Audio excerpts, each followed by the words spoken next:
Hey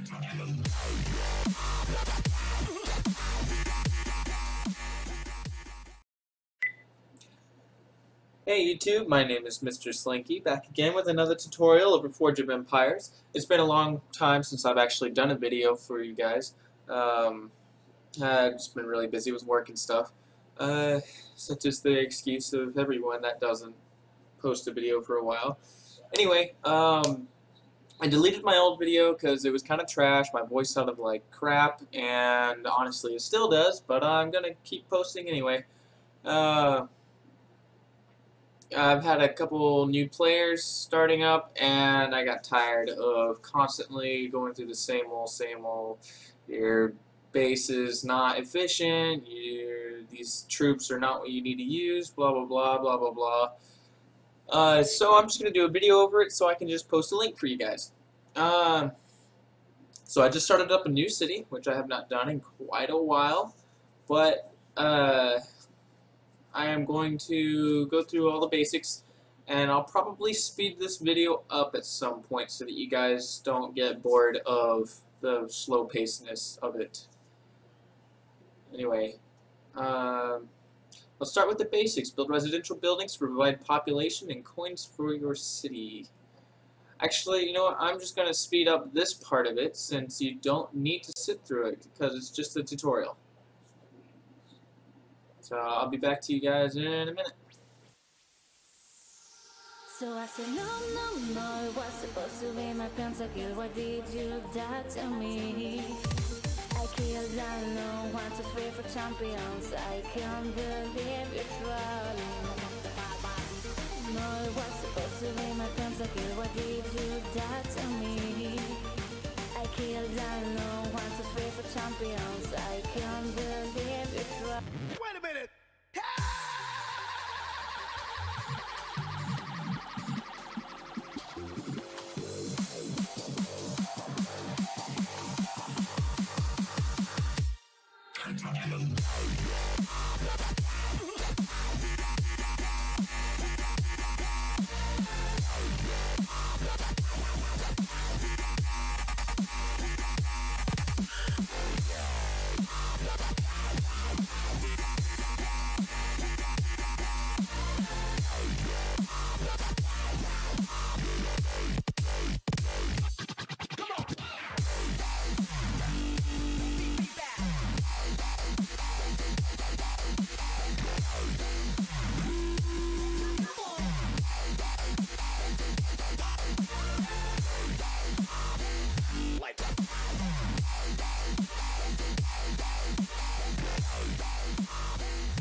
Okay, so I'm back. The tutorial is pretty much complete. I would like to have gotten to the rewind quests, but I guess I'll save that for another tutorial. Alright, so first off is rearranging the city. First things first, you want to move your town hall up here to this top corner. I have this expansion unlocked, but I'll save that for a minute. I would advise using hut houses for the first portion of the game, or stilt houses if you don't have the patience to sit there and collect every 5 minutes. But hut houses are slightly more efficient than stilt houses, and I will show you how. So stilt and hut houses both take up a 2x2 area.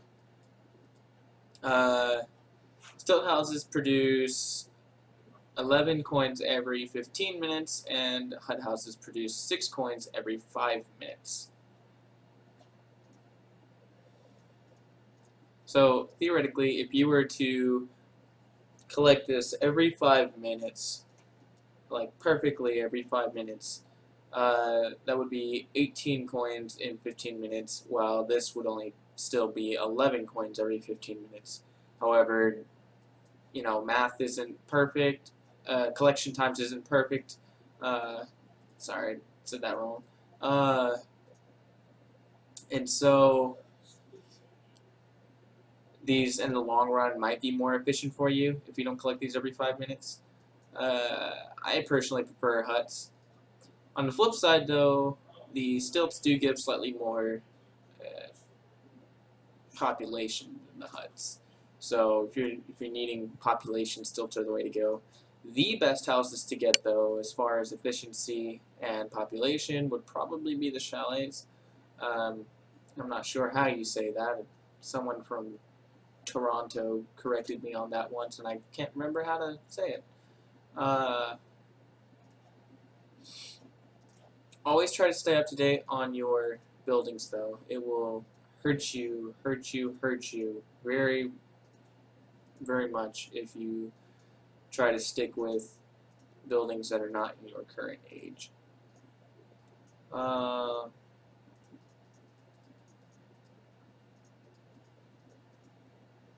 Just doing a little rearranging here. You can do this pretty much however you want. This is just how I do it. It's very quick and efficient. Sorry. Let's see. Okay, yeah. Stupid HUD is in the way. Yeah, okay.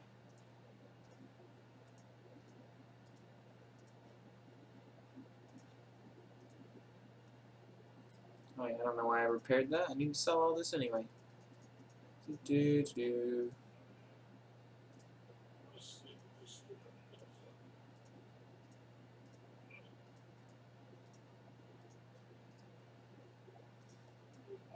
Okay, so actually trees, useless. Don't get them. Their happiness is very low as compared to other things.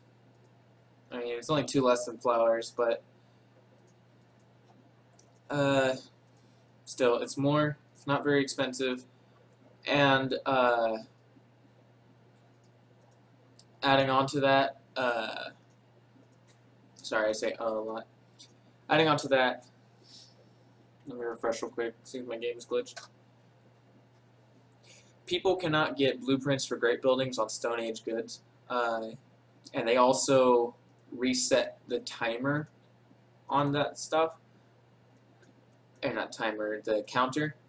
So how it works is the more people that you give aid to, so let's say I aided this guy and this guy and this guy and this guy and this guy, and I hit a Bronze Age building on all 5 of them, each time I aided one of them, it would increase the percentage chance of me getting a blueprint for a great building. And a great building is, I don't have any blueprints for it, let's see if I can find someone that has one. Great building is stuff like these little things with this icon right there. That icon. So the 2 Bronze Age great buildings that you want to have, that you actually really want to have, is the statue of Zeus, and some people debate on whether or not you want the Tower of Babel. I personally like it because it's a few extra goods coming in every day. But the statue of Zeus is definitely a must-have. It's only a 2x3, it's very small, and it gives you an attack bonus. To build these, you need 9 blueprints. And I'll show you what I'm talking about here. Here's my city. You need a full set of 9. And then the goods that are required to build it here. Once you have both of that, you can place it down, and you get the bonuses for it whenever you level it up. You level it up using forge points.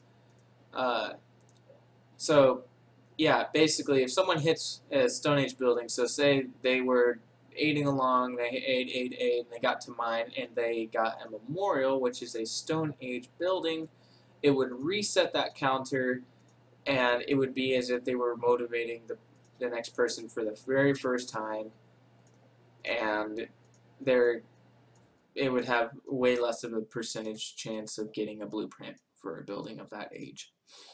So a lot of players get really mad when you do that, and honestly, I don't give a crap because I don't aid anyway, but it's just a common courtesy thing. Get rid of your Stone Age buildings. Except for huts occasionally. I prefer using huts, but for this video's sake, I'm gonna use stilt buildings because I'm gonna try to be courteous. So this building right here was not around whenever I was playing this game for the first time.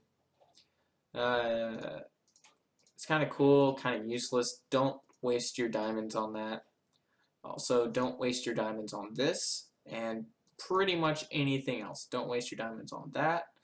Like, just don't waste your diamonds. There's only a couple things that you need diamonds for in this game that you actually need diamonds for. And that's the diamond expansions, and occasionally, if you're just missing one blueprint, you can spend 200 diamonds to get that missing blueprint. And that's only really useful if you just, like, you traded and traded and traded, and you just can't get that last blueprint. So save your diamonds, people. Don't spend them. Going on, this map right here, this thing right here is a boost to a good. You don't want to build goods buildings that you don't have a boost to, because it is exponentially greater the rewards that you get from, or like how much you get from it. So if I were to build a, let's say, die maker, it's just 3x3. I don't have any goods for, or I don't have a boost for it. The 5-hour production I'd only get 1 good out of, and the 10-hour production, or the, well, sorry, 4-hour production I'd only get 1 good, and the 8-hour production I'd only get 2 goods. However, since you saw I had the stone boost, the rock boost for the stone building, stonemason, the 4 hours I would get 5 goods, and the 8-hour I would get 10 goods. So it's a lot better, and just don't build goods buildings that you don't have boosts for. I see it all the time. It's very annoying, especially when you're trying to plunder those buildings. And on that note, a lot of players say that they build goods buildings that don't have boosts for traps for people that like to plunder, but just don't do it. It's a waste of space. The best defense against plundering is just collecting on time. Just collect on time, guys. I set a timer on my phone, and it's not really that hard to do.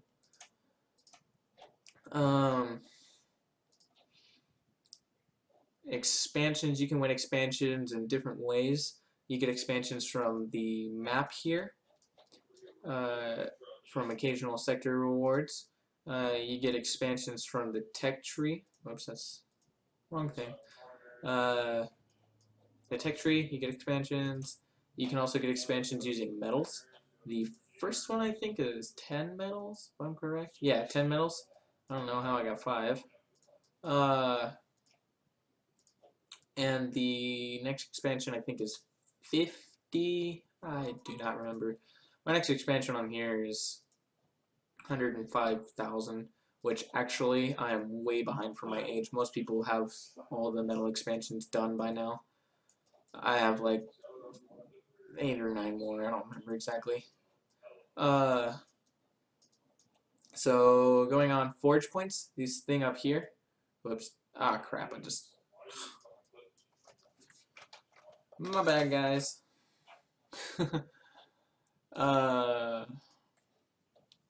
Forge points. The thing up there.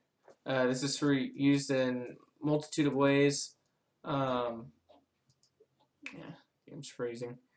Number 1, it is used for research. You can't get research done without forge points. Whenever you fill up this bar and then you pay the cost of researching it, you have that technology research, and you get access to whatever these are that are in the research. So you unlock stuff by researching. I'm going to go ahead and get this expansion now. I'm going to place it right here. Do not do the mistake that a lot of players do and fill this up right here immediately. It is a pain in the butt. Just do not do it. Seriously, guys. It is a pain in the butt. Don't do it. Not yet, anyway. I have it done here, but that's just because I'm done with all the possible perfect squares I can make. Just do it in a square until tell you're a large city and can organize stuff in that particular way. Don't know what I'm saying. Um, Moving on.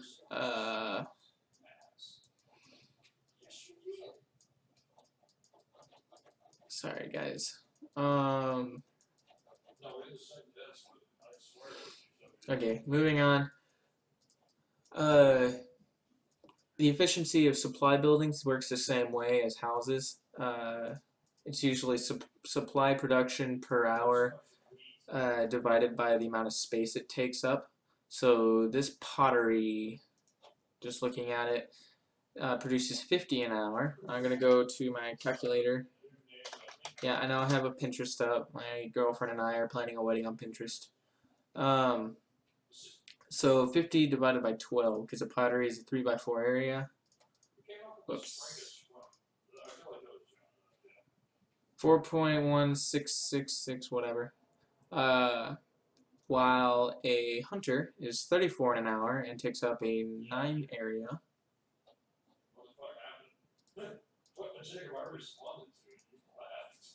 Is slightly less efficient than a pottery. Let me just confirm that real quick because I already forgot the number. Yeah. So pottery is slightly more efficient than a hunter. So go ahead and sell those. You don't want them being motivated anyway because they will reset people's timers and people get grumpy about that. I used to be a stickler about that. I would remove people from my friends list that had potteries up or hunters up and stuff like that, but I don't care about that much anymore.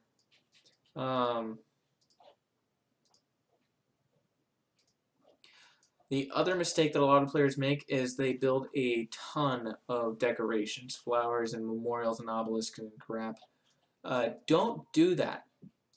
Number one, whenever you're aiding, you can only get aided once every 24 hours by each player. So as you see here, 1, 2, 3. These guys can't be aided again for another 24 hours. So that limits you to how many times people can, how many total aids you can get per day. You can get aided by your neighbors, your guildmates, and your friends. And not everyone is going to aid you either. So go to your neighborhood. Neighbors are especially bad about not aiding. In fact, people prefer to attack you. Your guild, a lot of guilds actually require aiding daily, so you don't really have to worry much about that. Your friends, you can kick players that don't aid you and add new friends that do. But you can only have a maximum of 40 friends and 80 guild members. So in a perfect world where you have 79 other guild members and 140 friends, that only leaves you room for 119 aids per day. Wait, that's correct, right? No, that's 109 aids per day. 79? No, 119, yeah. Sorry, guys. So if you have like 1, 2, 3, 4, 5, 6, 7, 8, 9, 10, 11, 12, 13, 14, 15, 16, 17, 18, 19, 20, 21, 22, 23, 24, 25. Yeah, so you have 25 of these freaking flowers built, which I see all the freaking time. You're going to get like most of your aids taken up by flowers. And so while that'll make sure you have a lot of happiness, just go ahead and build a cultural building, which don't build that theater. First good one you can get is a stone circle. As soon as you can, though, get a school and a tavern. Tavern's the best one to have in Bronze Age. Just try to have as few decorations as possible. Always have cultural buildings instead of decorations. Later on, you can actually get rid of the decorations and cultural buildings almost entirely because the Alcatraz provides happiness, the Hagia Sophia provides happiness, the something else provides happiness. I don't remember what.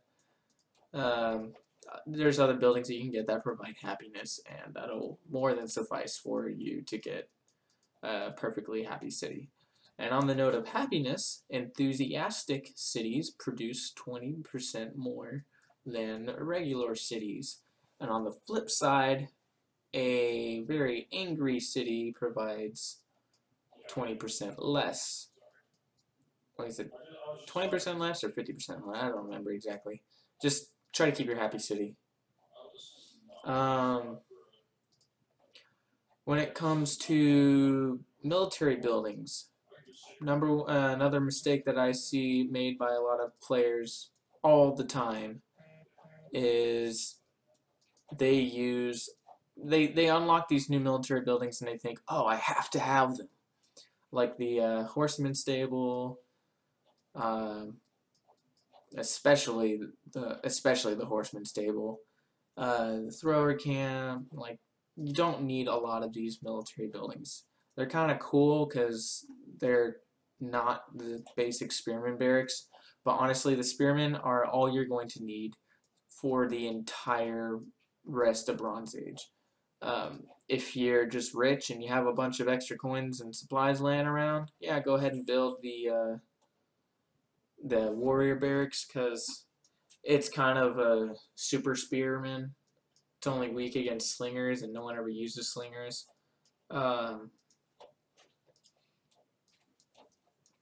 And I'll cover more on military in my other tutorials. You can actually find those in my on my YouTube page, my YouTube channel. But just stick with 2 spearmen. 2 spearmen is all you need. If you're someone who attacks a lot and you get impatient, you can build 3. Yeah, just fine, because they only takes 20 seconds to train, or something like that. Yeah. But really, you only need 2. So I'm just slowly building up my population here. Don't really need a whole lot here. Then I'm going to go ahead and get all the troops that I need.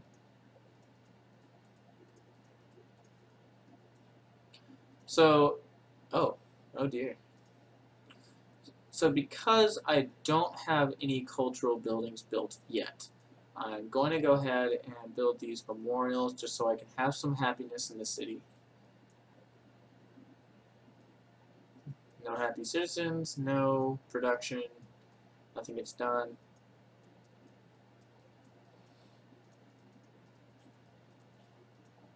So I usually stick with potteries for the rest of Bronze Age. But the best one to have in Bronze Age is actually where is it? Blacksmith. The blacksmith is the best one to have in Bronze Age because it's super small and it's super efficient. You can also get these rerun quests like these that build 2 huts. I'm actually gonna skip that. Cool. Build a pottery. I'm gonna skip that one too. And skip that one too. I will do that one later.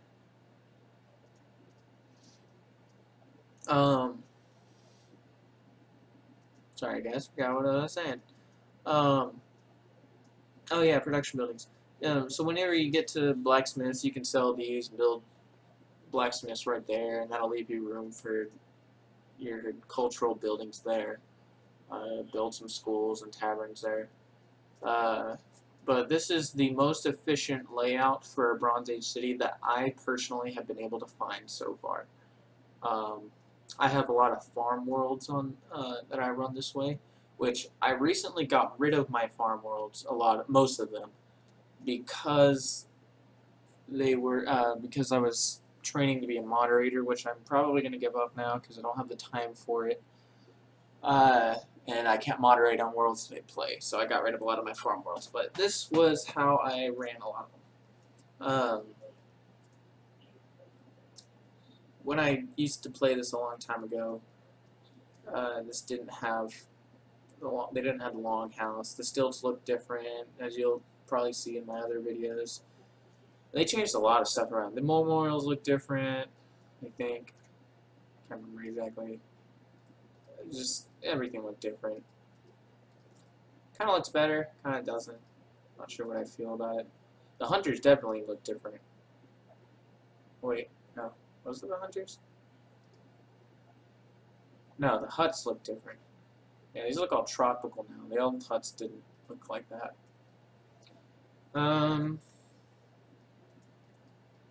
Just gonna pretty much wrap it up for this video. Just try to keep your village as simple and as clean as possible. You get people like this guy that I'm helping over on here.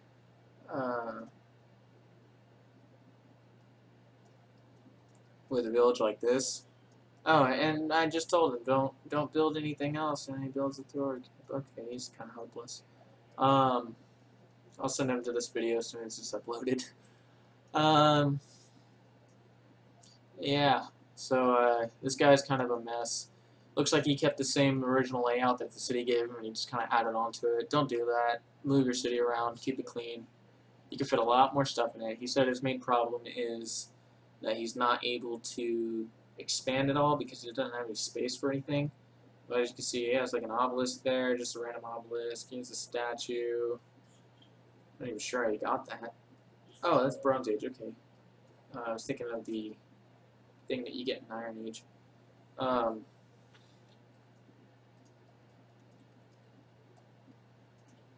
Yeah, his city's in a whole disarray.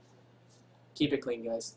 So that pretty much wraps it up. Sorry if I bore you guys. I have a very boring voice. I also do very boring videos, but they're nonetheless helpful. So if you do me a favor, hit that subscribe button, and I'll start doing some other videos that aren't as boring.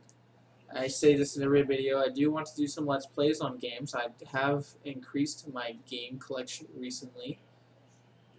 Yeah, my background is Forge of Empires. I have increased my game collection recently. Most of it is Star Wars, however, but I would gladly do any game that you guys want me to do. I can always buy new games. I can also take gifts. I don't care, whatever. I'll do the Friends Tavern in another video. So yeah, hit that like and subscribe. Peace out, guys. Thanks for watching.